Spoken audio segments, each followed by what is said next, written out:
Hi നമസ്കാരം പ്രിയ സുഹൃത്തുക്കളെ. ഞാൻ നീലേശ്വരം ഡാമൊക്കെ കണ്ട് തിരിച്ചു വരുമ്പോഴാണ് ഈ വീട് ഒന്ന് ശ്രദ്ധിച്ചത്. വീടിൻ്റെ ഉള്ളിൽ ഒരു വലിയ ആനയുടെ പ്രതിമ കണ്ടു. ഞാൻ അനുവാദം ചോദിച്ചിട്ട് ഉള്ളിലേക്ക് കയറി. ഇവിടുത്തെ ഒരു വീട് എടുത്തോട്ടോ എന്ന് പറഞ്ഞത്. ശരിക്കും നോക്കുമ്പോൾ ആന മാത്രമല്ല, ഒരുമാതിരിയില്ല എല്ലാ ജീവികളുടെയും പ്രതിമ ആ ചെറിയ ഗാർഡനിലുണ്ട്. ഉണ്ട് ആനയുടെ ഡീറ്റെയിൽസ് ആയിട്ട് ചെയ്ത ചെറിയ ആനകളുണ്ട്, പിന്നെ മങ്കിയുണ്ട്, മാനുണ്ട്. ഇങ്ങനെ ഒരുപാട് സംഭവങ്ങൾ ഈ ചെറിയ വീടിൻ്റെ മുമ്പിൽ ഇവിടെ എല്ലാം ഒരുക്കി വെച്ചിട്ടുണ്ടായിരുന്നു. ഇത് കണ്ടിട്ട് എനിക്ക് വലിയ അത്ഭുതം തോന്നി. ഞാൻ മനസ്സ് ചോദിച്ചു, ഇതൊക്കെ ആരാമ ഉണ്ടാക്കിയത്? ചിലവരിങ്ങനെ പുറത്തുനിന്ന് ആളെ കൊണ്ടുവന്നിട്ട് ഉണ്ടാക്കിയിട്ടെല്ലാം വെക്കും, വീട് എത്ര വലിയ ഷോ എല്ലാം ചെയ്യാൻ വേണ്ടിയിട്ട്.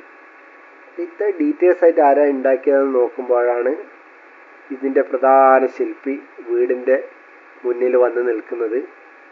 പേര് ചോദിച്ചു, നാരായണെന്നാണ് പേര്. ഇത് മാത്രമൊന്നുമല്ല, ഗാർഡനിൽ നിങ്ങൾ കണ്ട എല്ലാ ജീവജാലങ്ങളെയും ഉണ്ടാക്കിയത് ഈ നാരായണൻ തന്നെയാണ് കേട്ടോ.